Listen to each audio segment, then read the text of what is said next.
it gives you an opportunity to sort of vicariously through these fictional characters go through these experiences that you probably would never want to actually have yourself and sort of glean what can be found from those fringes you're talking about. And you know what? That's why it's fun.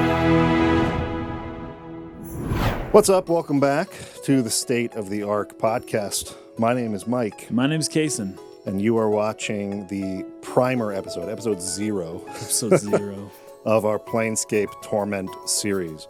Now, the reason we're doing this is, one, for anybody who's new, who's like seeing us for the first time, to give you an expectation of, what we do on this show and what we don't do, I think more importantly.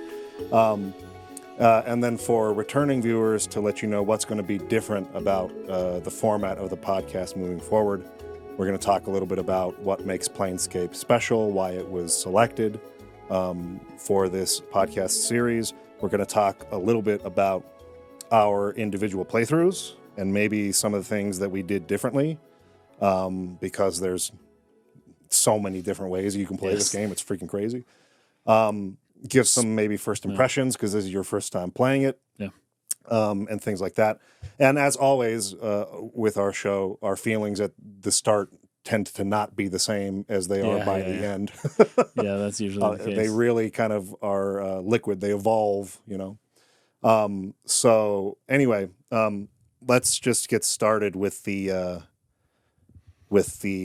introduction to what we actually do here. So for those of you who have not seen our podcast or listened to our podcast before, this is a storytelling and literary analysis podcast with a focus on game narrative. So I'm very particular with the word choice there. Storytelling, not story, and definitely not lore. We are not a lore podcast. And for this game, especially not for this game.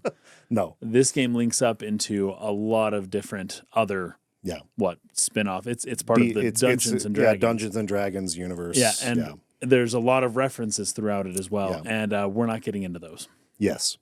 So what I mean when I say we're not a story and lore podcast, we're not going to be covering in any exhaustive way all the different choices you can make, hitting every single story beat, or exploring in full the surrounding world building and lore of the game.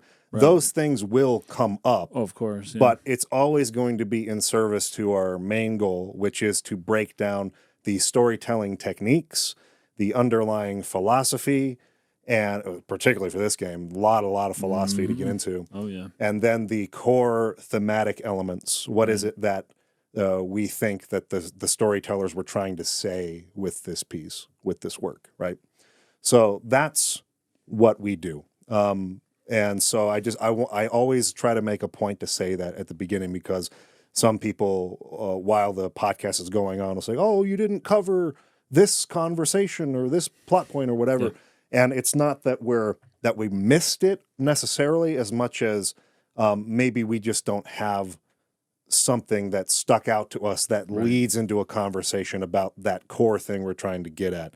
However, if you, as an audience member, feel that there is something there, feel free to comment on that or reach out to us by other means, whether it's on Twitter or Discord or whatever, and say, "Hey, I'd like to get your thoughts on this," or if you could have a conversation about this scene, because I think that there's something there that can contribute to this sort of core thematic discussion. Yeah, and you know what's nice about the way that we are going to be doing this podcast going forward is that we have both now played the game already. Yes. And so somebody may not have done that before for fear of spoiling the game for us. And pay attention to this conversation. And I'm like, what? That's not going to happen now. We have both played the game. So have no fear at approaching us with any spoilers. of that stuff. Yeah. On that note, I want to also clarify what we do is kind of a book club format for our podcast series. And in the past, we have done it to where, like, maybe I've played the game before, but Kaysen has not. Right, yeah. That part of it we're doing away with. Now we have both played the whole thing. Yeah. However, we are still going to conduct it in that same book club format. Right. We're not going to be late game spoilers in episode 1. That's not going to happen. So if you have not played Planescape Torment before and you want to join us and play it for your first time along with the series, we will still break it up into play to this point and then play to this point for the next episode and play to this point. And we will not talk about late game stuff in the early game episodes. We will connect everything by the end, but we'll allow you to play along with us and not be spoiling you for, late game events and things like that. Yeah. We are also going to be covering the game in 4 episodes. So this is episode 0. It doesn't really count. Nope. But our first episode will be a dev history episode. We always do a dev history episode first because we want to get into the minds of the creators, try to understand what their goals were and what they were going for before we start putting on our analysis hats and trying to break it down. Yeah. I think it's important to kind of understand what their actual intentions and goals were as far as you can understand that.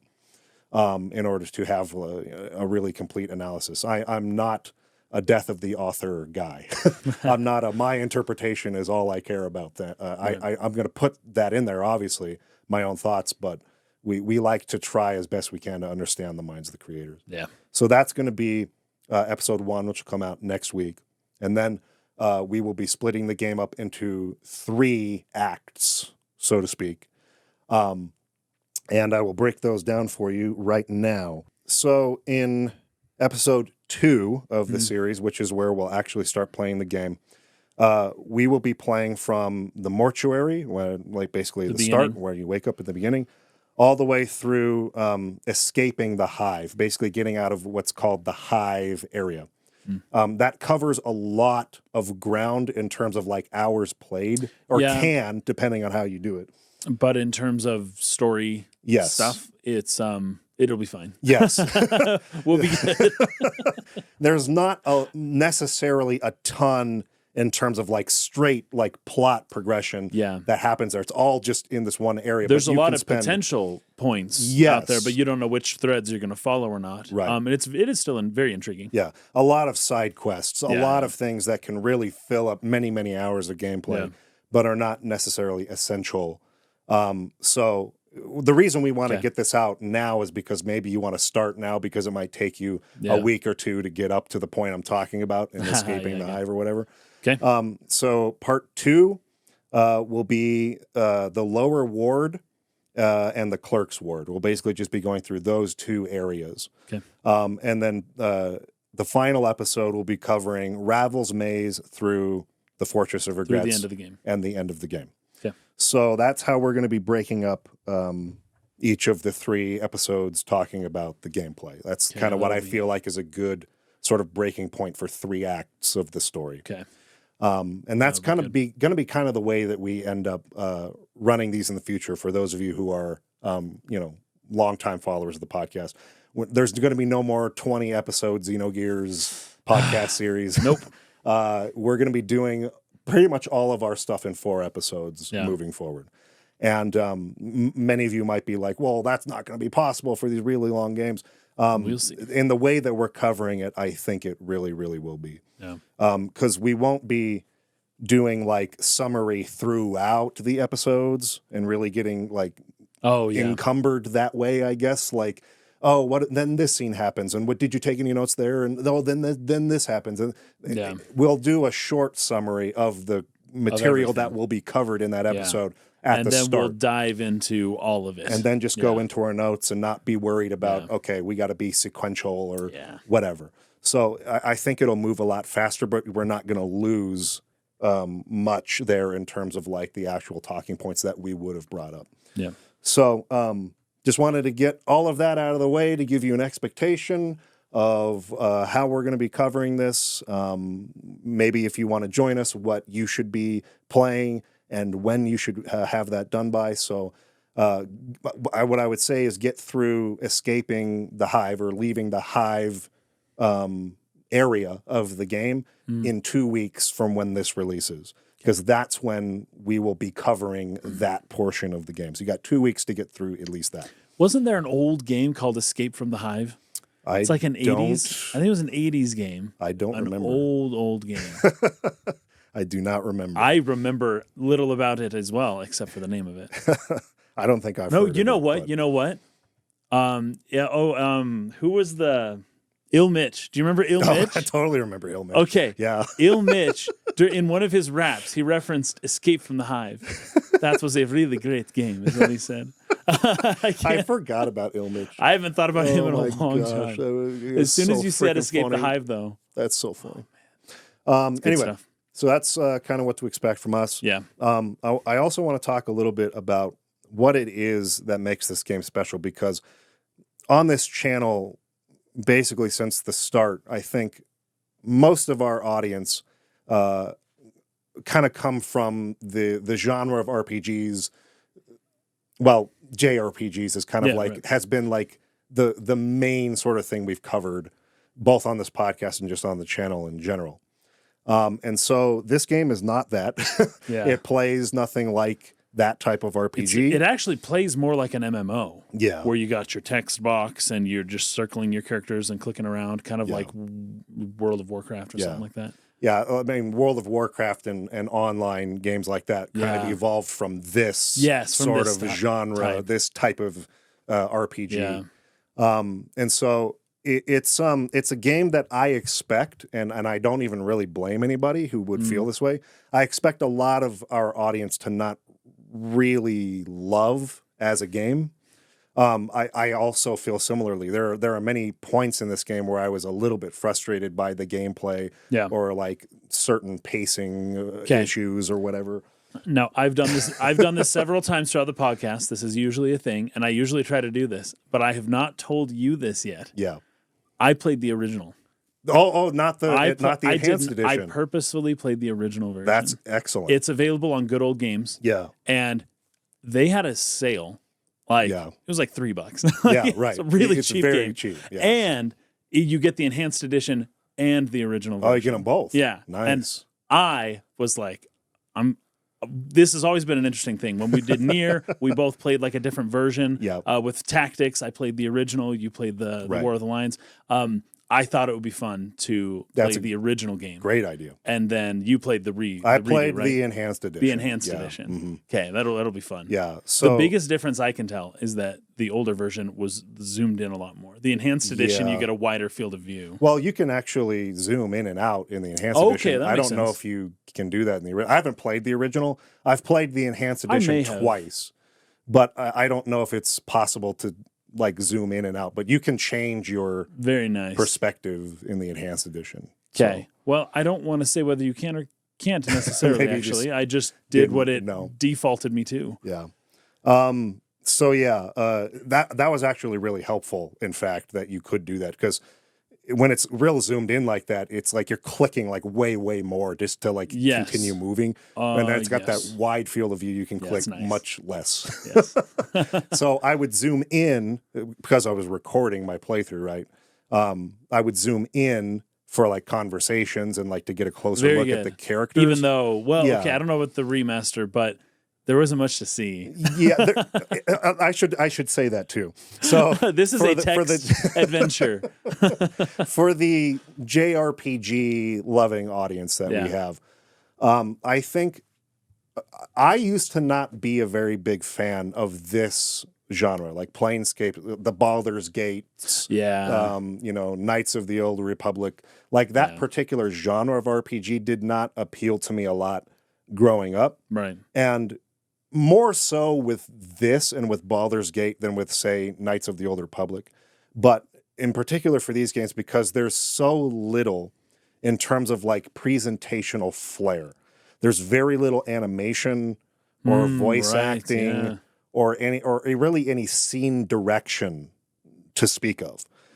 You kind of just keep that high up isometric view all the time. And the game, when you talk to someone, just kind of pauses. Like all the animations, every character, the whole world pauses, and you just read giant blocks of text. And there is a lot of text. Tons. It's many books worth. Yeah. Like, I don't I don't know how to venture a guess, but this game, it's like a 50, 60-hour game. Most of it is just reading. Yes. So I would say 80% of the game, or maybe more, is this reading.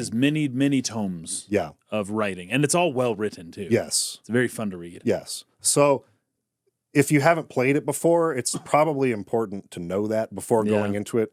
But you mentioned the JRPG lover may not recognize their favorite JRPG elements in a game like this, but they will recognize some themes and some story elements that are very relevant, I think, even within a lot of the JRPG games that we have played, and that kind of add to a greater discussion that we've been having for many years about these games just in general. Right.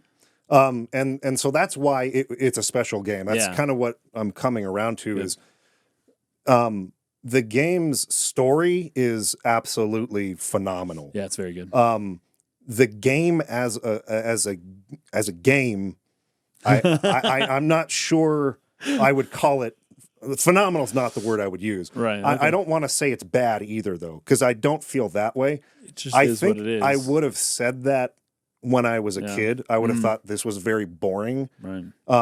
Again, not in terms of story, but in terms of like the actual way you play it, the clicking and just the reading. It's probably better to think of it more like visual novel than like RPG game with a lot of combat and that sort of gameplay. So it's probably good to have that expectation going in. And if you think, oh, that's not really for me, maybe you can just listen to this without having actually played the game yourself, just to get an idea of what the story's about. Because that's really why the game is special. Is its story, and particularly the philosophy behind it is really quite profound. Oh, it's very fun. Yeah, it's very good. So anyway, I have kind of learned, specifically in this playthrough, to appreciate it as a game a little more. I still wouldn't say it's like the real draw point to it, or the real part that's the most enjoyable about it. Like combat in particular is it's like MMO combat. Yeah. You just like click. RuneScape. Yeah. You just tell your dude, you click, and then he just goes until you want to do a spell. Then you do. Oh, one thing you can do is you can pause in the middle of combat, though. And that's very useful in a game like this. That. Yeah. If you're casting spells and whatnot. Yeah. So it is turn-based in that sense, where you can pause the game and then go in and select what you want your characters to do, and then you unpause and they just kind of go do it, right? So it's not going to be for everybody, is what I'm trying to say.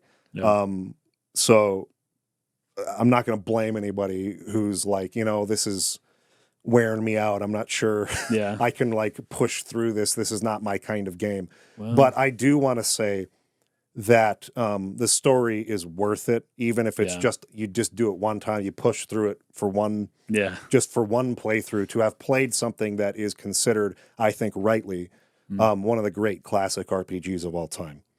And I learned to appreciate certain elements of it. To me, the most important part of any RPG, like my number one thing in terms of gameplay for RPGs, is the character progression system, or how do you go about leveling up and becoming stronger. It was interesting in this one.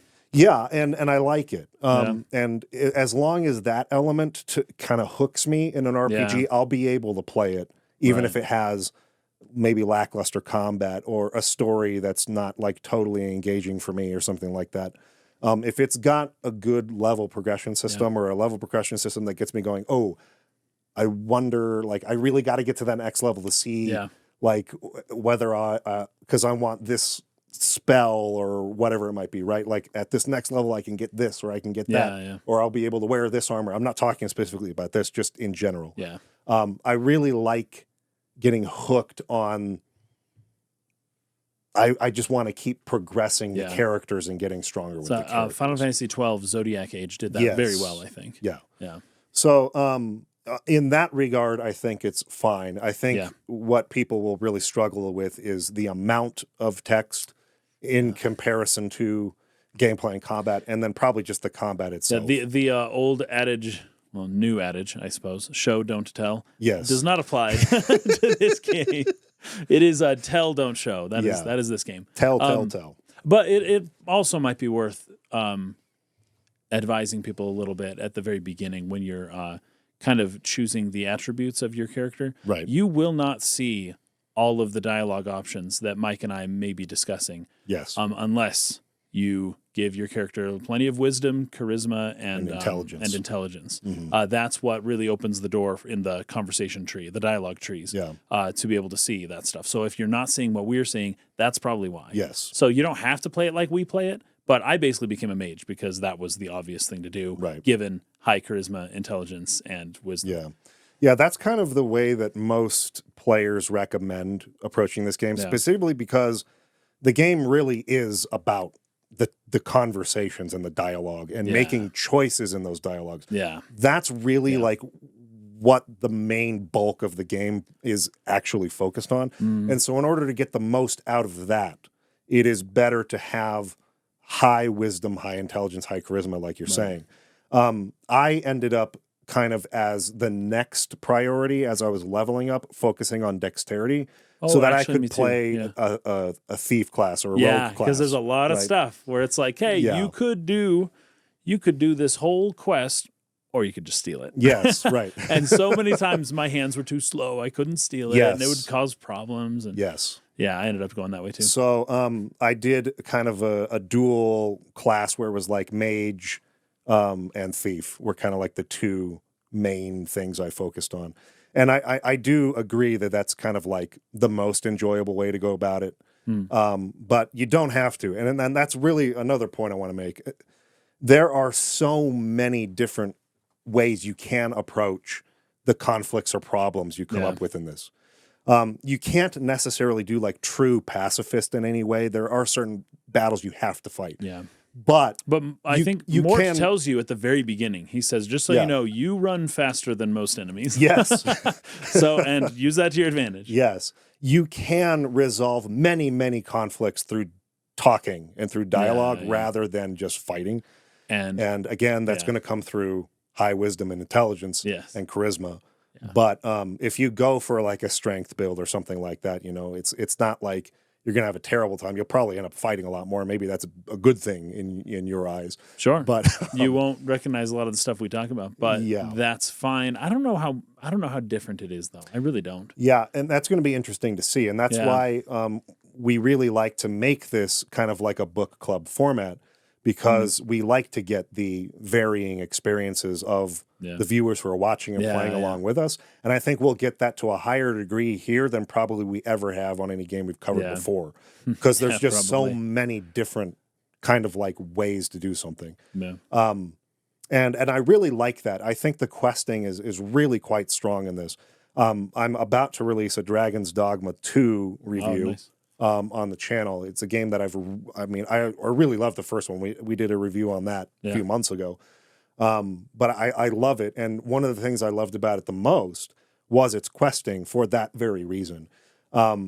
It's not as flexible as this game is in terms of like varying ways you could go about solving, but there are lots of different outcomes to quests. And it's not like you failed the quest because you did this, you know, the choose your own adventure where it's like you turn to that page, you just die, you have to start over again.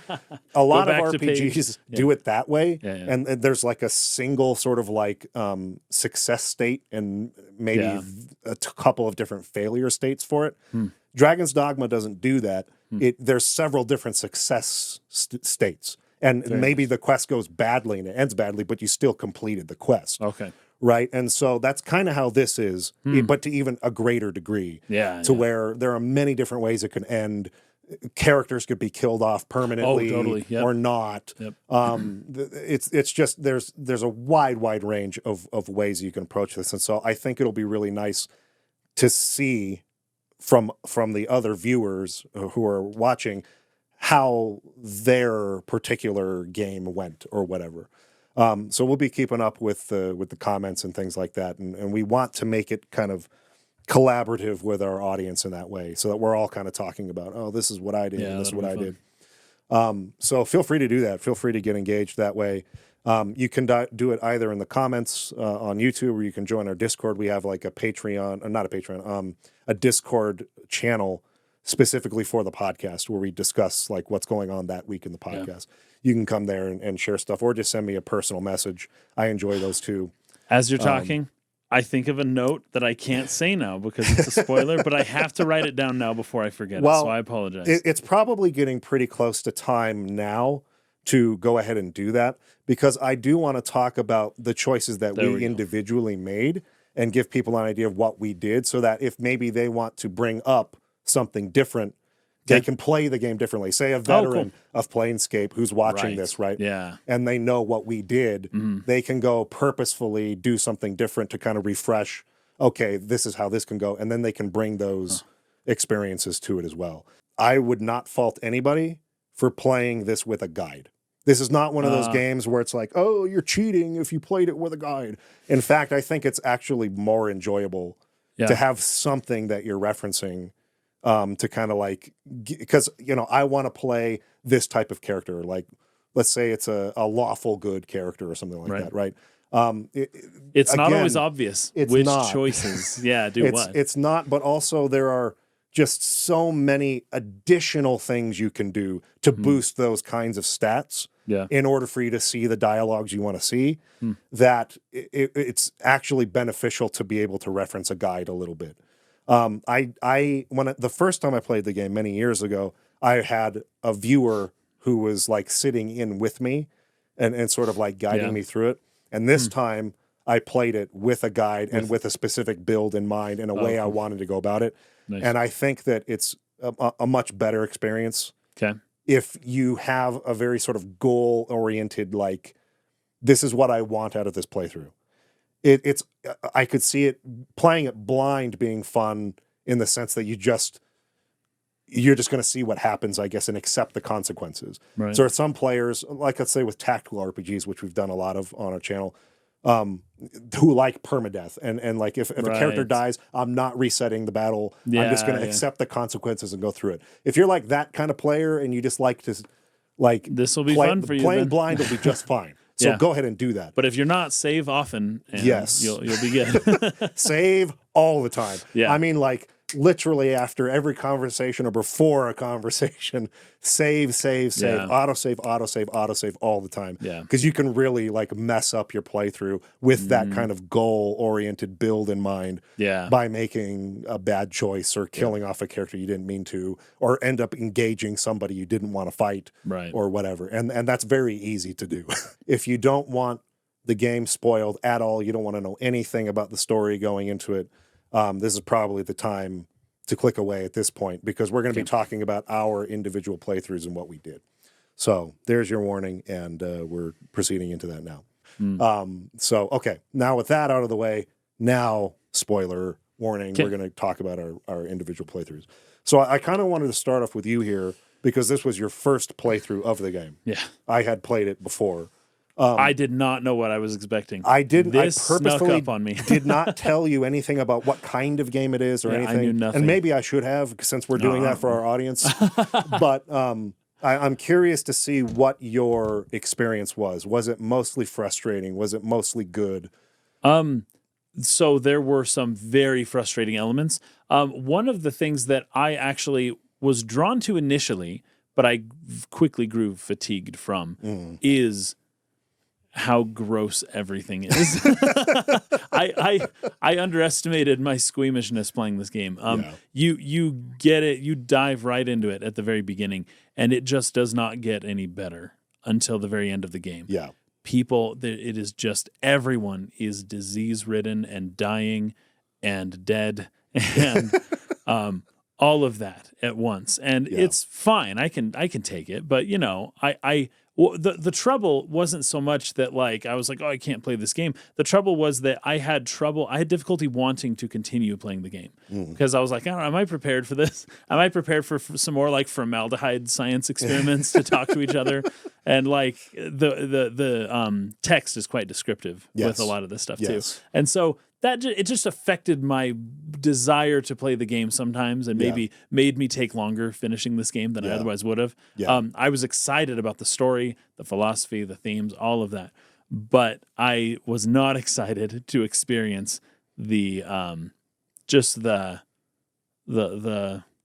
the grossness of this game. It didn't make me excited to play it every day. I think that is a very valid perspective. I'm not even critiquing the game. It's just that's me personally. Yeah, but I think that there's probably a lot of people who would feel that way. I think so. This kind of leads into another point I wanted to bring up, and that is that even for the time, I don't think this is a very visually appealing game. No. I don't think that, and I say that as somebody who doesn't really care at all about like maximum graphical fidelity or like just the highest quality graphics or raw power or anything like that. That's not what I'm talking about. Right. When I say this game, it could have been pixel art and it would have played just the same. Exactly. So when I say it's not visually appealing is most strictly like art direction. Yeah. I just don't think it's an appealing game to look at all. And that's not a comment on the fact that it is mostly dingy, filthy, like a world that is very dire and dark and kind of just grotesque and messed up, like you're saying. I think even with a setting like that, you can have strong art direction that makes it visually appealing to look at. I'm just saying I don't think that is by any means a strong element of the game. So it doesn't look great, and there's not a lot of animation to it. No. I do like the music a lot. I think the music is quite good. It was interesting. And the voice acting, when it's there, is good. Yeah. It's just There's not more there of very it, much. I think, in the enhanced edition. Yeah, that's there probably was true. Still some in the old version, but very little. Yeah, and there's very little in the enhanced edition as well. When it's there, when it's maybe it's strong, no different. But it's just not. Yeah, it's good. It's not there very much. Yeah, I know. And even just like the UI design, color palettes, like the whole thing, I just think is kind of like, it just doesn't look great. And even still, like you're saying, that all of this can be barriers to someone's enjoyment of the game. Yeah. I still really like it. I still really like it a lot. Yeah, me too. There was a certain point, and I kind of mentioned this maybe a couple episodes ago. There was a point where the genre that I had always kind of like not favored started clicking with me a little bit. And I think it's when I started getting excited about leveling the characters. Oh man, like what if I try this spell or that spell in this situation or that situation? I could play around with this. I started experimenting a bit, and that's where it started clicking with me because the openness, the tremendous amount of ways to approach solving a problem is, I think, the exciting part about this genre.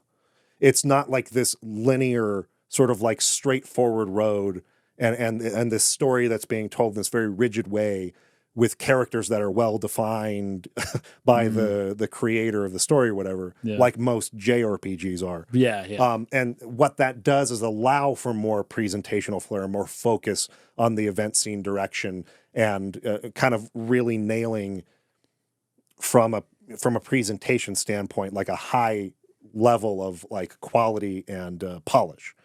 Whereas something like this that is so open-ended is a lot harder to do that with, but that comes with the caveat that it's very exciting that you can try. It's not like true sandbox. It's not like an infinite number of ways you could solve this, but it feels that way because there are just so many. Well, what if I tried that again, but I did this instead? Or what if I cast this spell on myself and then talked to them? Would that change something? Yeah. And very often you will find that it does. Yeah. And it's crazy. And that sense of exploration in terms of how can I go about doing this is, I think, where the genre really shines. And what people get really excited about and what started to excite me in this playthrough about the game. Yeah. So, first time I played it, I felt very similarly. Yeah. And this time I played it, it was about halfway through that I started to kind of approach how I was playing the game a little differently, even deviating from the guide I was following a little bit to just test something and then save and then test it again. Yeah. And just see which outcomes I could even figure out. You know what I mean? So there were a few points where I did that. Anyways, getting back to your impressions as of your first time playing it. Yeah, I really liked it. It's a ton of reading. Get your reading glasses on. I don't know how specific to necessarily get, I suppose. I did more combat than you. I did have, and this was after this is before I had started, actually. You had told me about the wisdom charisma, like, hey, just so you know, here's how you get better dialogue options. And so I had done that. Where was I going with that? I had a whole point. Oh, you did more combat. In that conversation, you also told me, hey, it's also might behoove you to not, you don't, just so you know, you don't have to fight everyone and maybe benefits or whatever.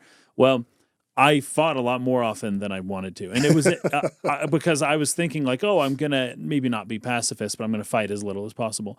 And that was very difficult for me to do. I did have to keep going back to previous save files and people would just jump out at me all the time. And I kind of just gave up on that. You know, that sound, that like flute, the woo, every time an enemy shows up, every time I hear that, I'd be like, you know what? I don't want to like restart. And so you can level up just through doing quests and things for people. You don't have to fight. But, you know, I just kind of, I started to just fight more often because it is easier. It's easier to get through things when you're just kind of fighting as opposed to having to do all the experimentation and going back to previous save files in order to find out whether or not what you're trying to do will actually work. Sometimes, like with thievery, sometimes you can just steal the item. Sometimes you can just fight and kill people. I didn't do it all the time, but there were many times where I felt like I think I have to step in and fight now. And that, I don't know. I feel like I played the game the way that I normally would have anyways.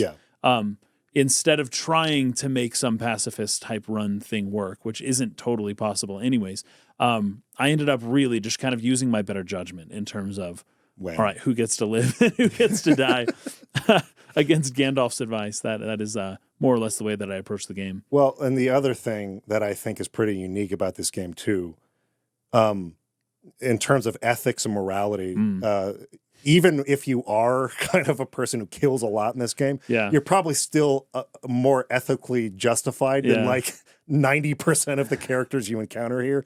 They're all just kind of like jacked up people with this real jaded, cynical, and everyone is selfish sort of worldview.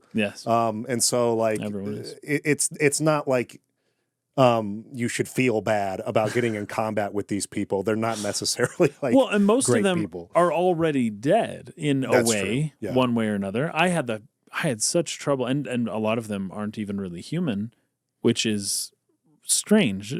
There was a lot going on. Like you'll see, this is actually Final Fantasy IX does this, but you'll see essentially a human-looking character, and then they have a tail. I'm like, why do they have a tail? Like, what's happening here? Or some people have like green skin, or like just the different, you know, ways that people look. It was interesting, but I never really knew how to take anybody because everybody had some level of decay or decrepitude to their being, right? And I didn't like anyone in this game. I did not like them. I think that's totally valid, actually. That's kind of what I was trying to say. Like, most people are just kind of messed up people. They're all messed up. You don't have to feel bad about killing them. Including our character. Now, I'm doing my best. I'm trying to be the character, and, you know, he has no name, right? So that's one of the things that often when games want you to don the skin of the character, they will either let you name the character, whatever you want, or it's just somebody who doesn't have a name necessarily. But I didn't really like love the characters a ton. I didn't love a lot about it, but I was fascinated nonetheless. I was just drawn in and gripped by all of this. The way the world works, as gross as it was. You know, the way that the textures on the ground look. I was going to bring this up later in one of the episodes, but the textures on the ground look kind of like human skin.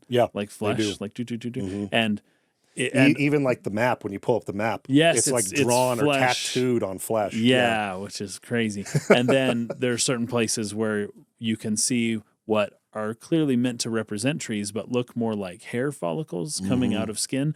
And it's like that, you almost have this thought about, at least philosophically speaking, like, what are you? Are you the sum total of your parts, or are you some other thing that isn't directly related to all the parts that constitute you, right? And if you are the sum total of your parts, right, then the dead skin cells on your skin that are dying and flaking off, and it's a massacre every day on your skin, basically. Yeah, you know, right. I kind of started to interpret the game as that a little bit. Like these are the unimportant beings. A diorama on like a person's skin. Yeah, straight up on their skin, but of their internal battle taking place on their body as if they were bacteria or germs or skin cells or blood cells or whatever it is. Yeah. And that's kind of how I started to take this game, more or less, as that sort of type of metaphor. I don't know if that was intentional or not. Yeah. But the game is so strange. It's so strange that it kind of begs some higher interpretation of what it could possibly mean. Yeah, right. So it's very cool. I look forward to kind of elaborating on all of this in the future. Yeah, I used to feel this way about Xenogears, and I feel less this way after we did our podcast on it. But this is the type of game that I think is more interesting to discuss than it is to play. Like, playing the game can be cumbersome, a little bit boring at times, frustrating. Are we selling this this podcast? Well, I just want to give like the proper expectation to people. Oh, for sure. Yeah. Among all the good qualities that I'm not saying it's exclusively frustrating or exclusively boring. I'm saying it can be for stretches this way. Right. Or just trying to figure out like, man, what do I even do? For this, like, and just wasting an hour and a half just trying to figure out what you're even supposed to do next. Right? There were 3 or 4 specific times where I was utterly at a loss of what to do. Yeah. So like that is all like, again, why I want to prep people up who are like, yeah, I'm going to play along with the podcast, and then they're just like, I hate this game, I don't want to play it anymore, right? Because this is not a game for everybody, right? And I think it's not. For an audience of people who love presentational quality in their games, they're really not going to like this. Yeah. But if you can open your mind to some of the things I was talking about, the qualities that I think it does get right, and if that can be exciting for you, then I think you'll get a lot out of the gameplay. Yeah. But in any case, I do think when all is said and done, it's much more interesting to talk about Planescape than it is to actually play Planescape. That's probably true. And I don't think that's I'm not using that as a criticism. That means the ideas that are there are so deep and they're profound. So good. Yes, that, absolutely. Like it almost forces you to keep thinking about it after playing. Yeah. And to start talking about it with people and to try to get a better grasp of what's there. Because you're not going to get it just on like one playthrough. It's going to take a lot of thinking, a lot of maybe outside study, just like Xenogears does, to really like fully grasp what it's about. Right. So hopefully we can do that. It's prime material for a podcast like this. Yeah. For that purpose, in order to get the most out of Planescape that you can get. And I say this both as a host hoping to help players with that experience, but also as someone who's going to get that from our audience too.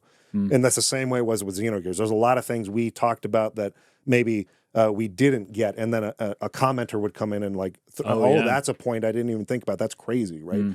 This is the kind of game where you're going to have a lot of that in like a group discussion. And so this is the part I was looking forward to the most with Planescape, not the playing the game part. That actually took a little longer than I wanted to. It did. And for lots of reasons. For lots of reasons. First of all, it can be a baffling game. But second of all, like progressing through it can be a bit of a slog at times. And sometimes you don't want to play Planescape. You want to play Unicorn Overlord instead, right? Sometimes, for example. You know what movie this reminded me of? Okay, there's a TV show that my brothers loved. It was around the exact time that this game came out, actually, 97. My brothers like to watch Real Monsters. I never heard of that. I hated it. Was it Cartoon Network? I think it was Cartoon Network. Yeah. But it was after like Ren and Stimpy and those like... in that vein of like really grotesque Beavis and Butthead, kind of stuff. Then there was like a watered down version of like grossness for kids, basically, and it was Cartoon Network's show, Real Monsters.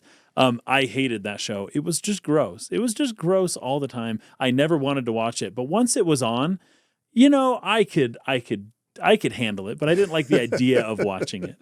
Right. It gives me similar feelings, and that's funny. It was right around this time. Yeah. You know, that for me, that's the web series Salad Fingers. Oh if you my ever saw gosh. that. Right? Like Salad Fingers is the kind of thing where like no one looked that up. it's the kind of thing where like you don't want to keep watching, but you can't tear yourself away from it. But you can once you start. It's so like you know, like a car crash. Like you just can't help but like want to look at it. Well, that's even though it's you know it's going to be messed up, right? That is an aspect of human attention. That the horror, like there's a few things that allow our minds to play on the edges of like polite reality, basically. Right. And one of them is comedy. It kind of takes you out there and kind of pushes, they talk about pushing the boundaries or pushing the envelope and all that. Yeah. That's referring to you're there at the edges of what's allowed and they're kind of, you know, shifting them a little bit. Mm-hmm. And it's like, ooh, it's taboo, but you don't have to worry about it because you're just sitting in a movie watching and laughing. Yeah. Well, horror is another way to do that. You can go out into the abyss where all the monsters are, and without having to sacrifice your actual body, you can kind of experience what it would be like for a xenomorph to come and like, you know, eat you. And like, oh, that's weird. Oh, crazy, creepy. But the horror and grossness, it does have a place, right? It does. And especially in art and media, it has the place of kind of allowing you to kind of experience the edge of the world without having to dive into it necessarily yourself, which can be quite dangerous. That's actually something I value almost the most about storytelling. Is it gives you an opportunity to sort of vicariously through these fictional characters go through these experiences that you probably would never want to actually have yourself and sort of glean what can be found from those fringes you're talking about. And you know what? That's why it's frustrating when movies aren't realistic, right? It doesn't matter if it's a fantasy or not. The reason you're telling the story is so that I can learn something. But if your story doesn't match reality enough, then I'm going to say, I can't take your info and use it because you didn't represent the real world enough for me to consider this useful at all in my life. Right. That utility isn't the end all be all, of course, but that's a big part of it, right? Yeah. So you need to represent your fantasy or your crazy elements in a realistic enough way to where people can say, whoa, that could actually happen to me. Yeah. Like that's a possibility in the world, potentially. And that's what makes people really think. Yeah. This game does that.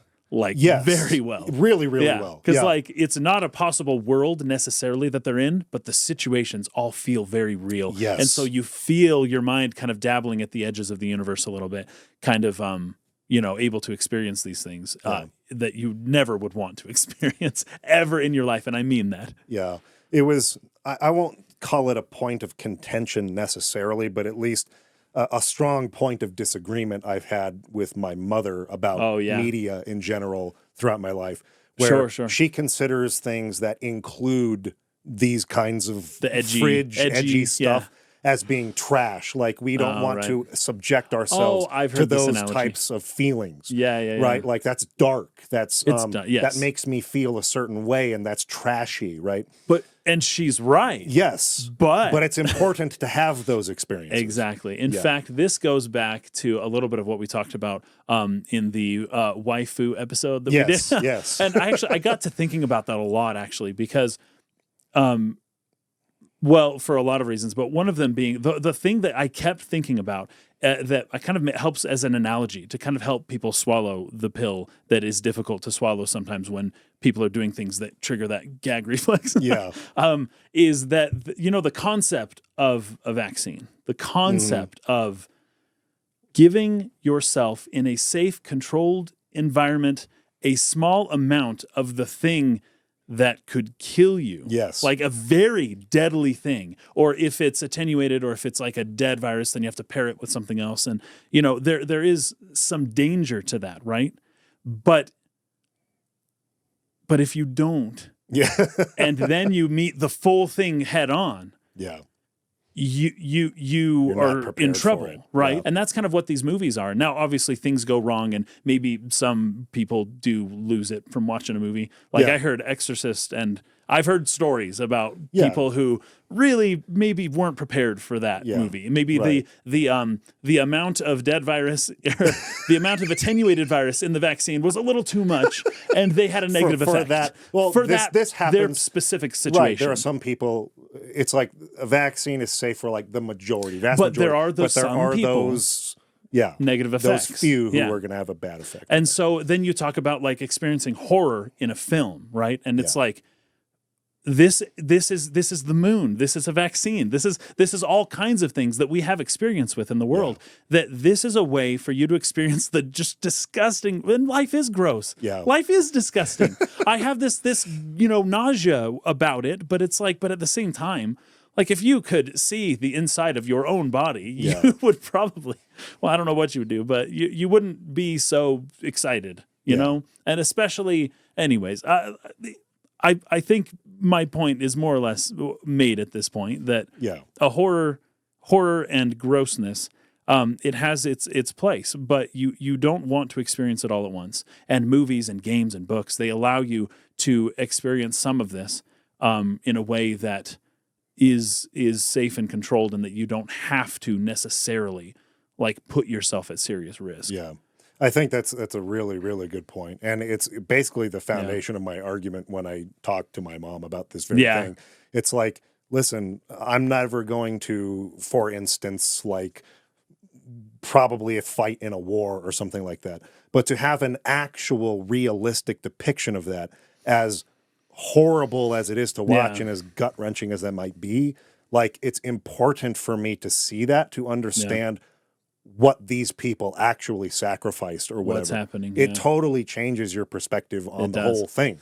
And that I would never have that change of perspective or that like illuminating moment had I not exposed myself to something that might be considered, oh, that's, going too far or whatever. Going out into those fringes and into those edgy areas and exploring them through media, I think is really important, because having that wide range of human experience, I think, is really important towards personal growth. And like you're saying, you don't want to necessarily put yourself in the positions where you are actually at this high risk of being tortured or whatever, right? Or war, like you're talking about war. Yeah, it's like if you can experience some of the horror of war, sitting on your chair at home, that maybe would lead you to not be. It would lead you to be more hesitant to want to go to war as a country, or to want to inflict this on other people. Yes, and then.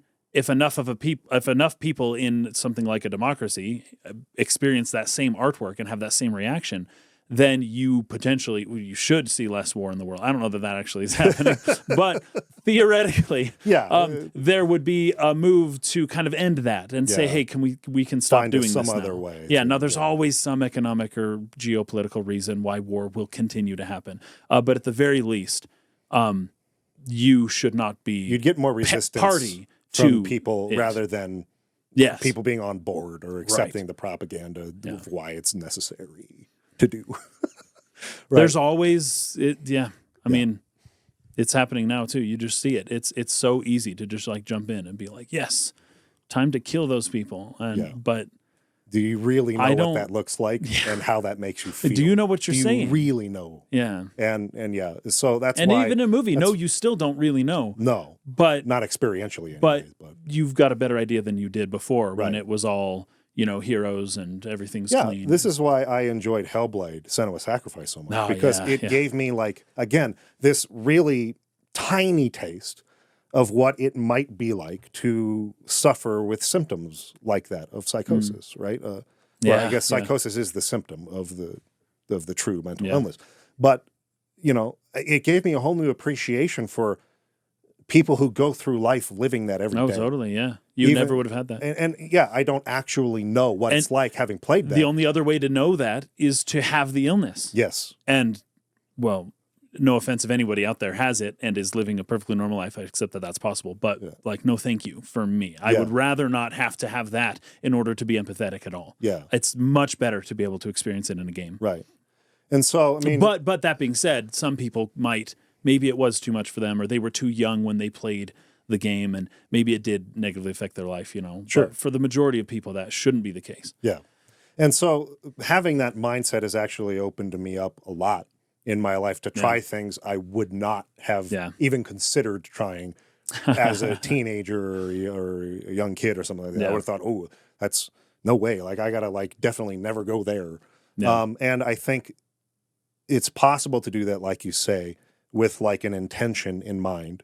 And do it in a way that's healthy and safe. And safe. And yeah. I think it's actually integral for real personal growth and getting a really good idea of what's out there in the world and how to deal with it and how to approach problems. It really opens your mind. So it kind of takes that concept that we had talked about before, the all things in moderation, which who knows what that even means? What is a moderate amount of cyanide in maybe there are certain things you ought to avoid, but there are some things that just naturally exist in the world, like death, and maybe exposing yourself to something like that early on is better than avoiding it completely, and then when it happens, maybe not to you but to someone close to you, you just go fly off the handle because you don't know how to take it. Right, exactly. Let's get back to alignment and some of the choices you made in the game. What was the alignment that you ended up with? Do you remember? Yeah, good, but it was neutral good. Neutral good. That? I did the same. Oh, really? So Gosh, man, we're gonna be in step. yeah. And it was something I didn't even check on most of the time. Yeah. Every 10 hours, maybe I'd be like, oh, what am I doing now? How is the thing? And okay, all right, we're good. Yeah. Neutral That's more good or less what I was going for. Is more or less. I would consider myself in real life like that alignment, right? Yeah. I kind of even I mean we've talked about this a little bit at times when people would get on us about whatever small amount of politics end up getting brought up on the show from time to time. We just brought up a couple, but I had more I could have brought up that maybe would have even been better examples, but I didn't do it. Yeah, but I think that's kind of just my approach, or I guess my what's the word I'm looking for? My temperament in real life, right? I'm by no means somebody who thinks the laws and the rules are always something that needs be followed. But at the same time, I'm definitely not chaotic. Pure chaos. It's I'm trying to find a balance between those two things, but lean certainly in the good direction. Yeah. It would be interesting to find somebody out there if you've played a lot in D&D. Because they have the tests that you can take for D&D to find what your true life alignment is. Somebody who is a true neutral, because I found it really, I'll use the word interesting for now, that the main hub of the world that you play in this game, Sigil, is the true neutral aligned plane of the Planescape universe. Oh, really? Sigil is... would seem like hell to me. Yes. I mean, hell on earth that kind of a thing, my notes, rather than a biblical hell with fire and brimstone. Obviously, you go to that plane in the game. I think it's called Batal or something like that. So I'm not talking about that. I'm talking place. About the worst living conditions you could think of on this planet is basically what Sigil is, and that's considered the true neutral plane. So it seemed to me I wasn't sure how I felt, whether I believed that's a true neutral plane necessarily, but I could see arguments for it. And so if there's anybody out there who is a true neutral, you feel like that's your true life alignment, whether or not that plane resonates as a place that you think is accurate to the true neutral perspective or not. Oh, man. And this is something we're definitely going to be bringing up when we talk about the Lady of Pain and that's right. all that kind of stuff, because she is a true neutral god of this universe. Yeah. And so anyway, I would have expected a place of true neutrality to be a little bit better than Sigil is. Yes, absolutely. I thought so too. I basically was thinking we died and this is hell. Yeah. And that's the game. That's the game. Here you go. Welcome. Yeah. But anyway, so I was true neutral, or not true neutral. I was neutral good and you were neutral good. So we probably had a lot of similar choices that we made. Like we made probably very similar choices, even though maybe sometimes you got into a fight and I didn't. Like the actual choices we're making, we're leaning in the same direction. Yeah, you probably saw a lot of the same stuff. And I was worried at first when I started killing people that it would change my alignment, but I was like, well, I'm mostly killing these like jerks though. Like I'm killing these guys I don't like. Yeah. And it didn't affect things as much as I thought it would. I thought it was going to put me somewhere else. Yeah. I did try to resolve as many conflicts as possible without combat. And I particularly wanted to do that for the final boss. I was reading online some people's like reviews or reactions to first time playing, and they're like, "Oh, this final boss was so disappointing. Like, I just like talked to it, and then he just merged with me. I didn't even get to fight the final boss."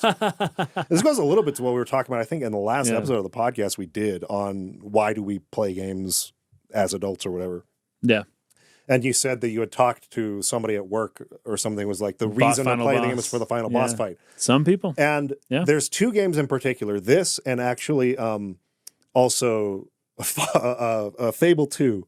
Oh, Fable 2? Oh, yeah. Where this that game was fun. Concept of like the ending is so disappointing because the final boss, there's no fight there really, right? Like there's no final boss fight. Yeah. And I loved them both. Yeah, those are good games. In Fable 2, the villain of the game, who you've kind of been pursuing the whole time, is like monologuing. And you can, at any point in his monologue, just pull out a pistol and shoot him and kill him. That's right. And I freaking loved that. Yeah, I thought it was great. I thought it was an amazing choice. Because I don't really care about the conventions of video games. I'm trying to, experience something different. Right. And that's something that Fable's I think all about that. I had always wanted to do to a monologuing villain, right? Kind of the whole like Indiana Jones thing, just like pull out and shoot the guy. Just shut up, dude. I don't care. In the movie Taken, that's more or less. Yeah, exactly. So anyway, I really liked that about it, but a lot of people were disappointed. You didn't actually get to fight this guy. And it was kind of similar with this. You can fight the final boss, but I didn't want to. I wanted to like more or less philosophically like outmaneuver it. Yeah. And more or less like convince it or persuade it. Right, which is what you've been doing the whole game. You have to merge with me or whatever. I think there's a couple of other ways you could resolve that. You could kill yourself with the special blade if you got that, or you can kill it with that blade or whatever.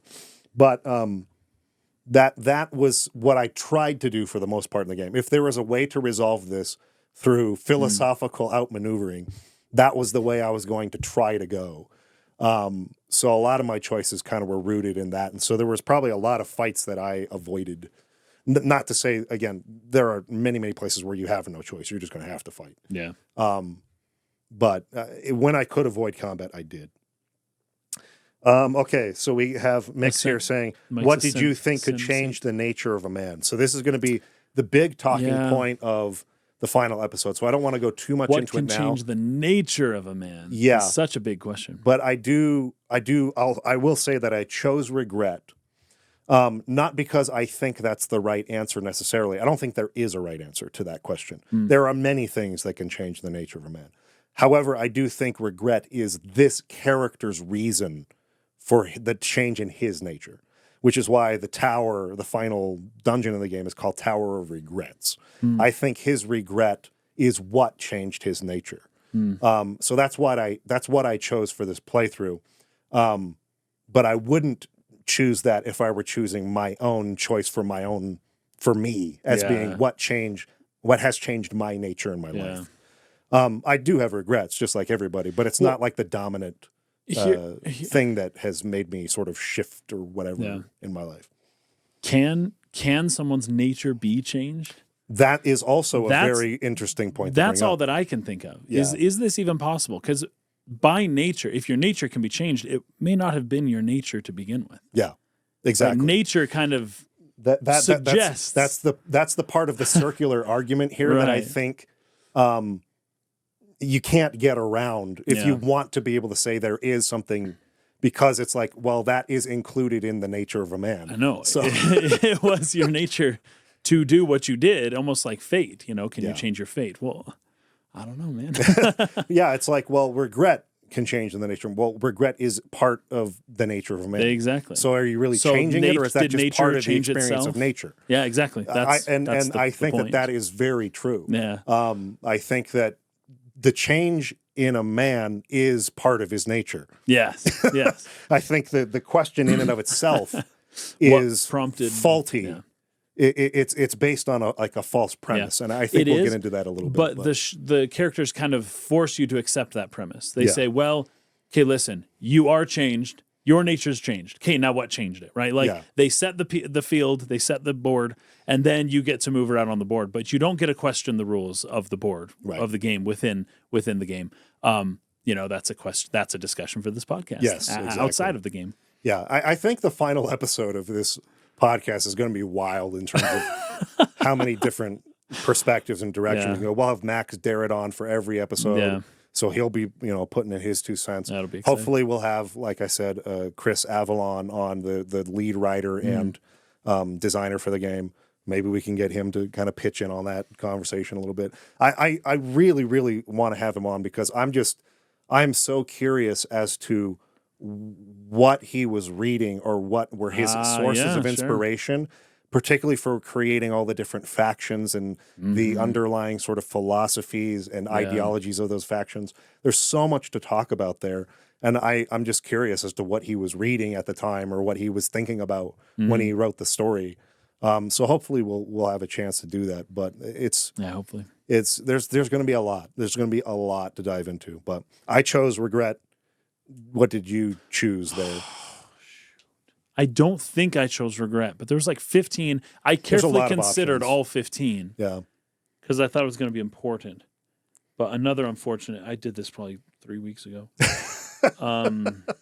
I don't remember. Dang it, that's dumb. I can't remember which one I chose. What you actually chose? I don't think it was regret, though. But that's I actually thought for a long time about each of them. I was like, would this really do it? Because there's not like an expected answer. I think that's what they're leading you to think. Right. Because Ravel what asks she that think? question, and she wants to know the person's genuine answer, not what you think Ravel wants you. Right. Is what Ravel thinks is great. Right. So she kills everybody because they're trying to think, well, what does she think it is? What's the right answer? Yeah. But what she actually wanted these people to do was to give their own genuine response. And so I don't think, again, that there is a right answer to that question. Or I think the question is based on a faulty or a fallacy a bit about nature, the nature of a man. But it'll be interesting when we get there. So I don't even think it's a bad thing to have forgotten what you chose. I guess if we were to look at a list, you would probably be able to look at that and pick out which one you did, right? Like, yes. What are the options? Oh, yes. There was like 15, but I can't even remember most of them. And I may have chose regret, but the thing is, there's that stage at the end of the game that's called regret. Yeah. And so that's the only one I can remember.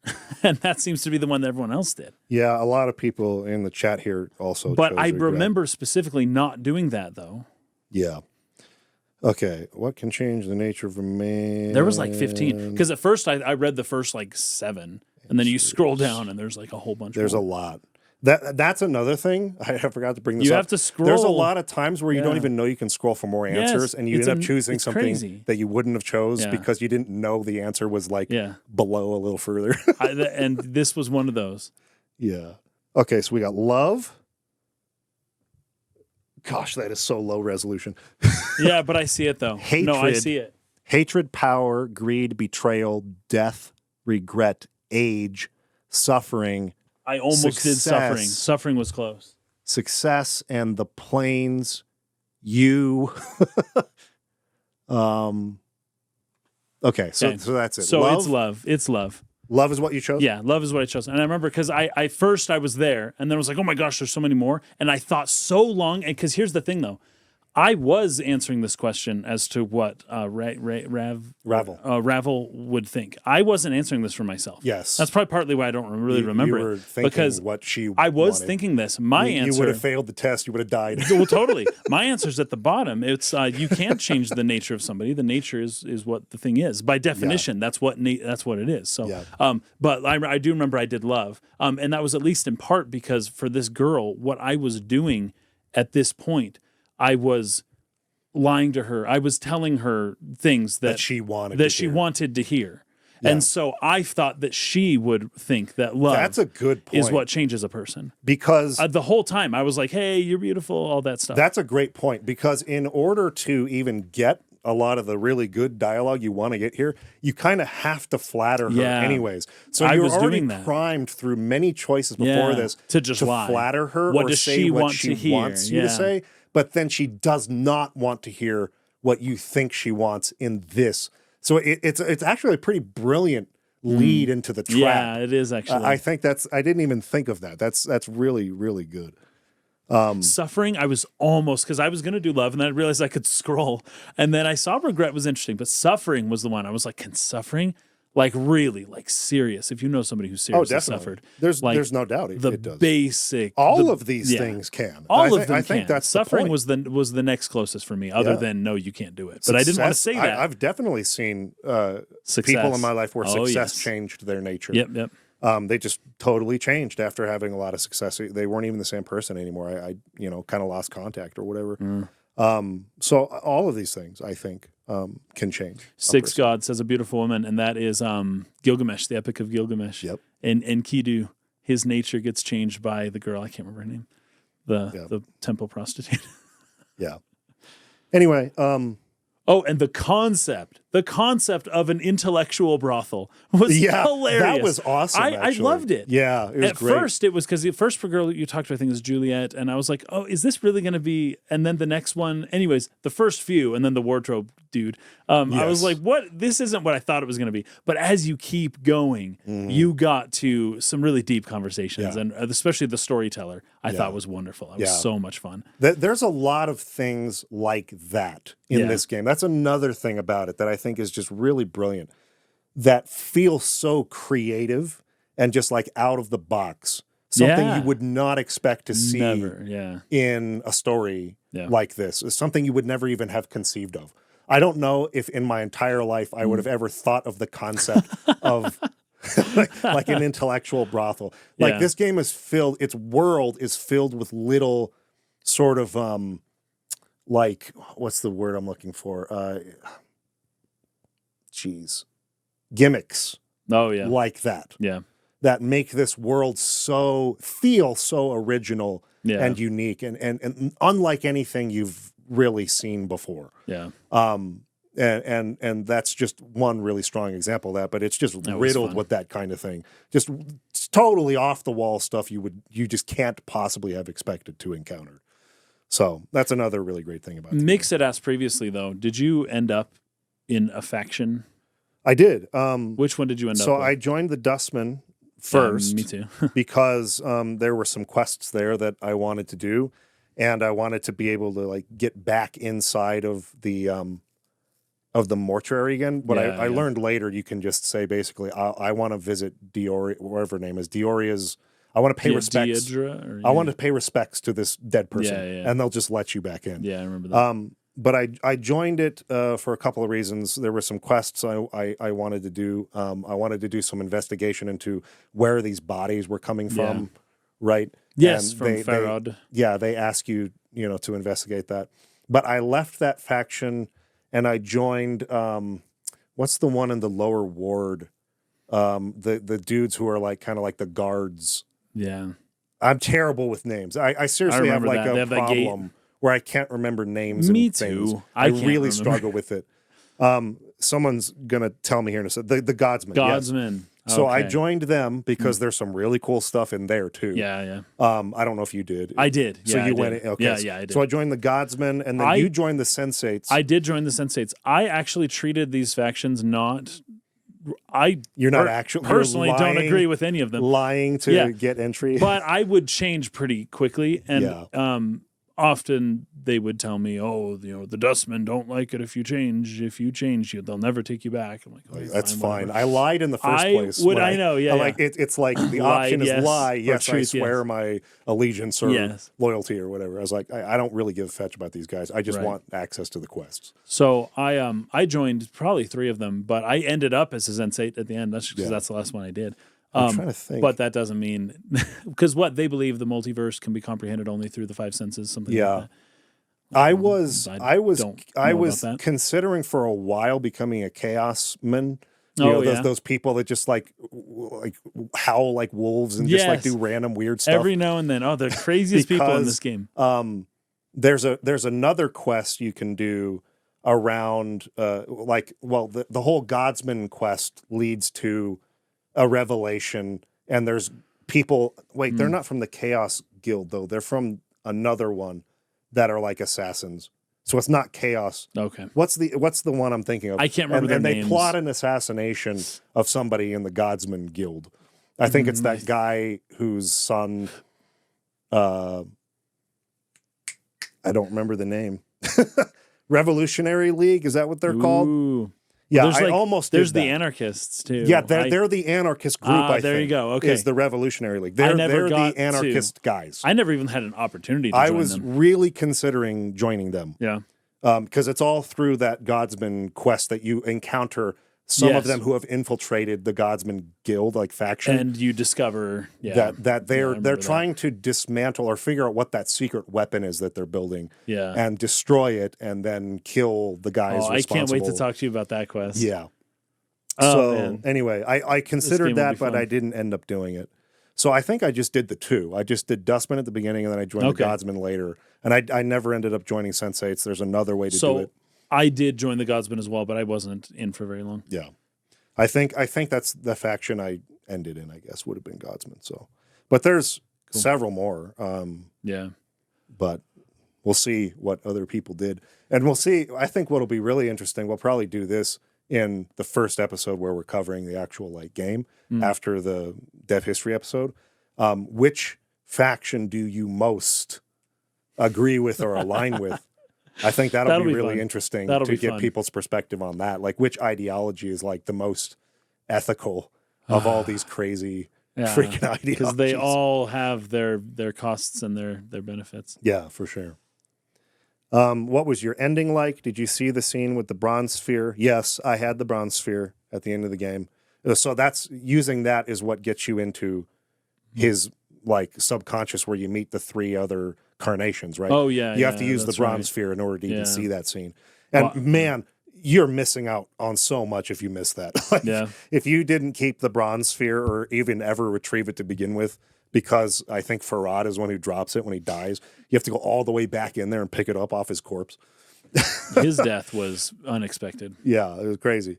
But you'd miss that whole scene, and it's like one of the best. It might be my favorite scene in the game. Yeah, and in fact, it's definitely my favorite scene in the game, where you're confronting your former carnations and like talking to them. I really, really loved that part. It's a powerful dialogue on belief that the Nameless One can say to the Transcendent One. That was the third one. Yeah, the Transcendent One. If you don't choose the Bronze Sphere option, I'd recommend checking it out. Yeah. Like I said, there's going to be a lot of people who play it differently, and we'll definitely have to have. Yeah, we're going to get into all that. People tell us what they did and make sure that we can kind of cover the interesting things we didn't do ourselves. But anyways, I think that's where we're going to leave off for this episode. That should be a good primer for what to expect. Yes. Coming up on this series. Next week we'll be doing Dev History, so look forward to that. And hopefully we'll have Chris Avalone on. I really, really hope we can. But if not, then maybe we can get him a little bit later down the line. Thank you for watching, and we will see you next week for episode 1. Peace out.